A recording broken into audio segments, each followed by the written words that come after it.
striking Olivia Briones against an object unknown to the grand jury, and a manner and means unknown to the grand jury. Against the peace and dignity of the state, signed the grand foreman of the grand jury. Ms. Briones, to count one, how do you plead? Guilty, not guilty, or no contest?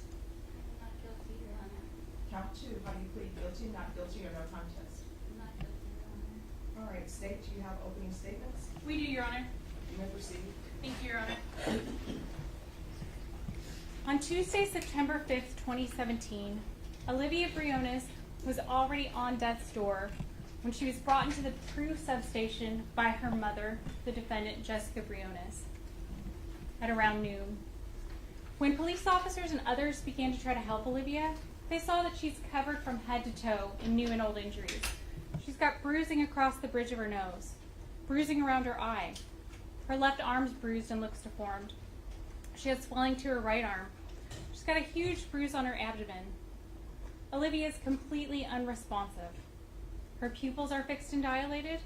She's barely breathing, and she goes into cardiac arrest while EMS is trying to help her. And you're going to hear from some of those people that tried to help her and just how bad her condition was when she arrived. Now, Olivia is transported to University Hospital. And when she gets there, it's clear that there's little that the doctors can do for her. Medical tests show that she has a lung that's losing air. She's got retinal hemorrhaging. She's suffered severe head trauma, causing subdural brain bleeds, and the swelling inside her head is incompatible with life. And doctors notice she's got numerous scars. She's got injuries to her ears, and she appears malnourished. And when they review her charts, they see that she actually weighs less now than she did 2 years ago at a previous doctor visit when she was a 2-year-old. So, Dr. Gebhardt, one of the physicians there, he talks to Jessica Briones. He's trying to find out what happened to Olivia. And Jessica's explanations don't make sense. She said Olivia was trying to climb into a chair on Friday, and she fell and hit her head. And when he mentions her arm, she's like, oh yeah, she got her arm stuck in the door Saturday night. She said, she was sitting on the floor crying last night, so I thought maybe she fell again when I left her by the door. Her explanations are not consistent with the severity of her injuries, and he'll tell you that. Olivia was pronounced dead on September 6, 2017. And Dr. Gebhardt will tell you from the moment she arrived, he knew her situation was dire. Now, Detective Juarez is asked to speak with Jessica back at the police station, and he doesn't know much about the case, but he's trying to figure out what happened. How did Olivia get like this? So he starts asking Jessica about Olivia and what happened. And he's like, why didn't you call for help? And he's like, she's like, I didn't think it was that bad. She was vomiting when we left the house and went to the bus station. And then I thought, well, I'll take her to the police station because they'll know what to do. Said her phone was low on minutes. She couldn't find it, so that's why she didn't call anybody. And he asked her about who has access to Olivia. She says, just me. She's the only one that takes care of her. They don't live with anyone else. No one else watches Olivia. Olivia's father's never been in the picture. She's the only one that's alone with Olivia. And then the defendant starts giving him excuse after excuse as to how she's got all her injuries and scars. But her excuses don't add up. And you're going to hear from Detective Barnes, who's the lead investigator in this case. And she'll tell you about her investigation, how she talked to Jessica's neighbors, to her friends, to Jessica's own mom, to businesses in the area, to other police officers, to CPS worker involved in the case. You're going to see photos of the apartment complex. You'll see photos of you'll see a crime scene video. Detective Barnes talked to doctors involved in the case. She talked to the medical examiner. She spent hours talking to the defendant, trying to find out, how did this happen? And she asked Jessica about Olivia's injuries. And again, it's excuse after excuse as to how she got all these injuries and scars. Oh, she got the scars on the top of her head because I'd drop a plate and a spoon on her head when I was washing dishes. or she'd accidentally hit her head on the door frame while carrying her to bed multiple times per week.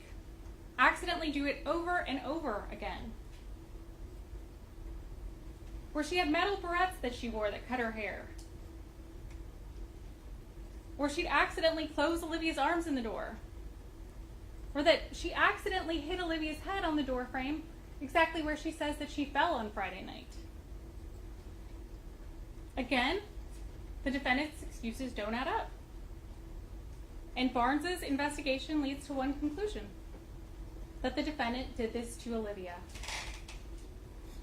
Now you're going to hear from Dr. Norat, who worked for the Center for Miracles at the time. It's a special program employing doctors who specialize in child abuse. And they're called out to the hospitals when abuse is suspected. And he'll talk to you about what he does in his evaluation of Olivia, and how Olivia's injuries could not have been caused by Jessica's explanations. That the severe injuries that Olivia sustained were so severe that they would have required much greater force than simply falling while trying to get into a chair, or falling while standing by the door. That someone put Olivia in that condition. You're also going to hear from the medical examiner, Dr. Feig, and he did an autopsy on Olivia's body. And you'll hear how at the time of the autopsy, Olivia was found to have evidence of head trauma, both new and chronic. She's got numerous angular scars on the top of her head. Her scalp has a thickened fibrous scar tissue that he can only attribute to all her head injuries. She has a torn frenulum, left subdural hematomas, subarachnoid hemorrhages, subperiostal orbital hematoma, a severely swollen brain. She has a contusion on the front of her nose. Her left arm has a callus indicating previous fracture.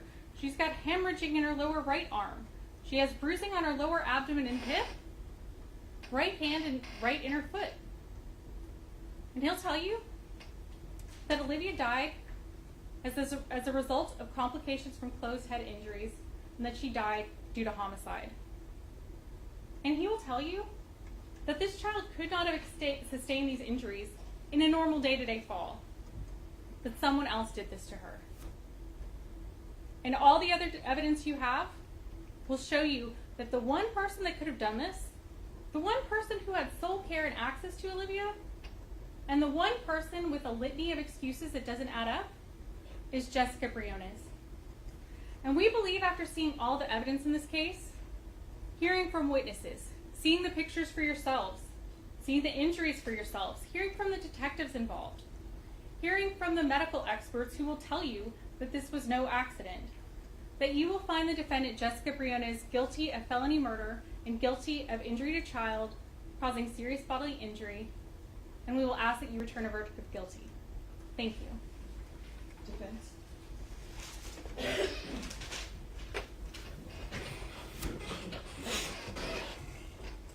So I want to cover a couple of things with y'all. My name's John Foley again, and I just want to cover a couple of things with y'all that you're going to be seeing in this trial.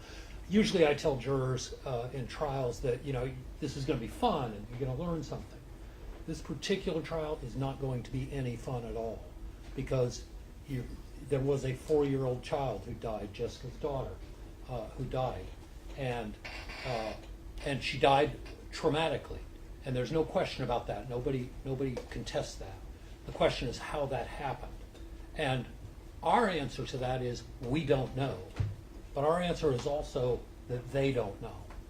And I think if you'll keep an open mind throughout this case, and it's going to be really hard to do, because as I told you in Bordier, the state gets to go first, and they get to put up their evidence, and they get to put on their theories, and tell you how they explain everything. And you have to keep an open mind that, well, maybe there's a different explanation.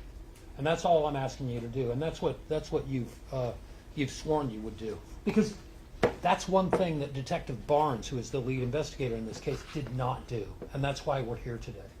She got married. She came up with this theory, Detective Barnes came up with this theory early on that Jessica was guilty. Before Detective Barnes was even out of the apartment, she came over to the apartment, she looked around, and before she even left, she was already convinced that Jessica had beaten this child to death with a metal rod. The evidence doesn't support this, by the way, but she continues, once she's come up with that theory, and this is what we talked about in Bordier, remember, that one of the jurors said, well, yeah, that you'll see what you're looking for, right? And that's the problem when, as an investigator, when Detective Barnes did not keep an open mind, and when all she did was laser focus on, I'm going to prove my theory, instead of, I'm going to find out what happened, right? That's where she went wrong, and that's why we're here today. And the state, to this day, they discount any evidence that doesn't support that theory. You know, they're looking for forensic evidence to support their theory. It's not there, and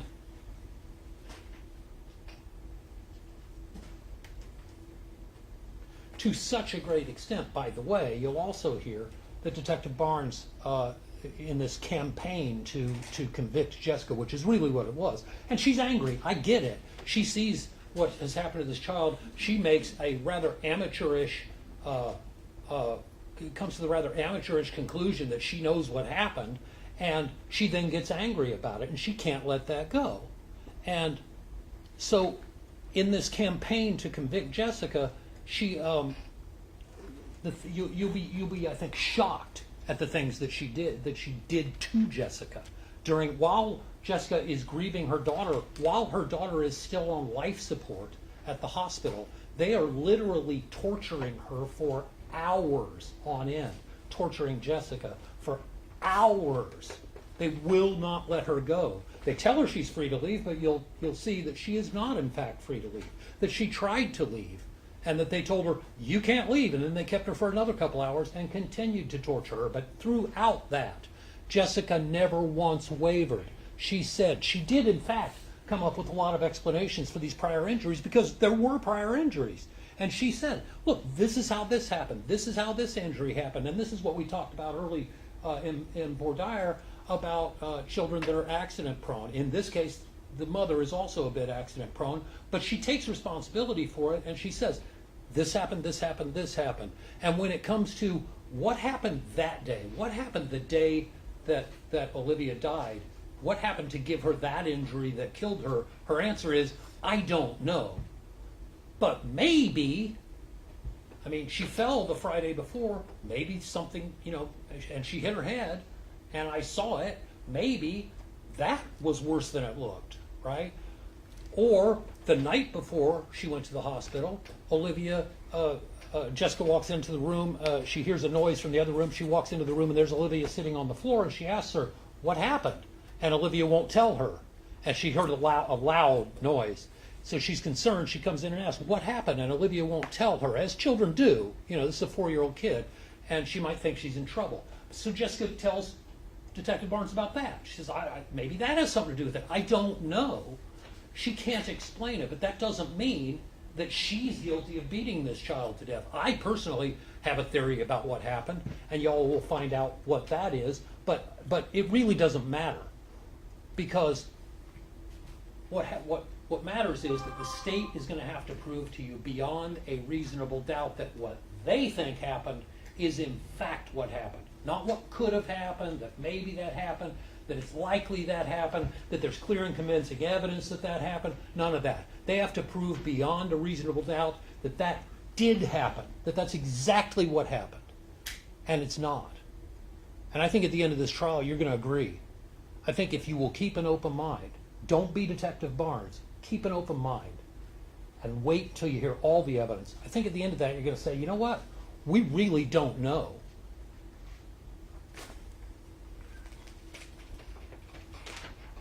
Also, just some notes on some of the things that the prosecutor mentioned.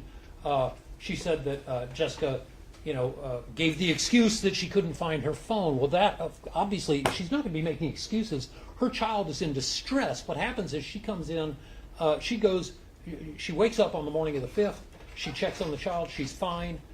Jessica then goes to and the child is asleep. Jessica then goes to the Easy Mart or whatever it is, Quickie Mart down the street, to buy a money order for rent. And is that the best parenting decision? Maybe not. But remember, she's not charged here with negligently doing anything. She's charged with beating this child to death. And that's not what happened. If at the end of the evidence, you think that, oh, well, she was negligent, she did some stuff that put her in harm's way, but she didn't beat her to death, you still have to find her not guilty. Whether or not she was negligent is for another jury to determine. That's not your job. You determine whether she's guilty of this indictment. All right? So, but she does, and she'll admit to you, she left the child there, she went to the store, she got this money order, she comes back, and she hears some noise, some coughing coming from Olivia's room. So she goes to Olivia's room, she opens the door, and Olivia is throwing up. And now she's concerned because she's read up on head injuries. She knows that if the child is throwing up, she's got, it's possible that she's got a concussion.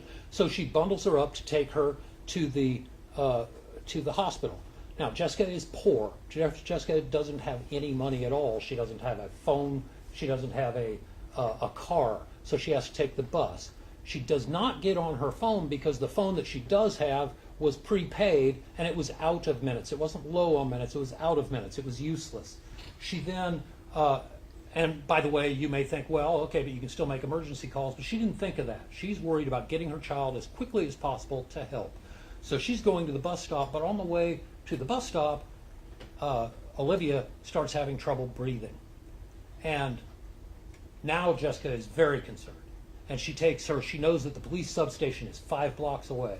And the detective asks her over and over, well, why didn't you stop somewhere along the way to the police substation? She now bypasses the bus stop. She's just going to walk her down to the police substation because she knows they can help, right? And so she's walking her down there. The detective asks her over and over, why didn't you stop and ask somebody? Why didn't you flag somebody down and use their phone? And Jessica says, and I think quite reasonably, she says, because it's faster to walk. And my child is in trouble and she can't breathe, and I take her to the only place that I know is close that can help, and that's the police substation. And she takes her there. So that was the bit about the phone. It wasn't that she was low on minutes and she was concerned that she was going to run out of minutes. It's that it didn't have any minutes. She didn't have a way to call anybody. And throughout this, by the way, a lot of privilege. You're going to see a lot of situations where people, prosecutors and detectives are asking questions that only people who have never been poor would ask. Because Jessica is poor and she's in a situation, and to this day is poor, but was poor back then, and was in a situation where she had to do what she could to get by.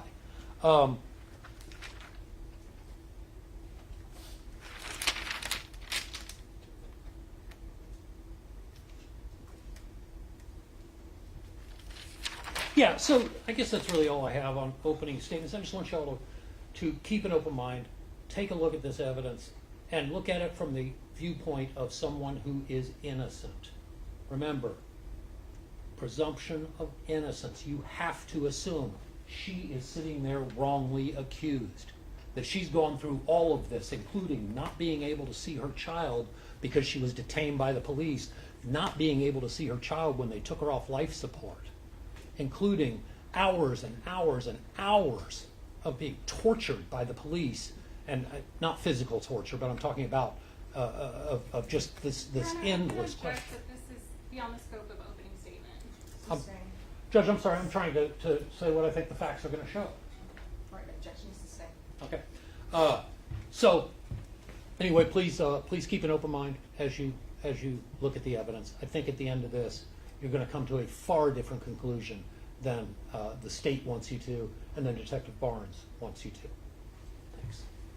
All right, state, call your first witness. Yes, Your Honor, the state calls Barbara McCormick.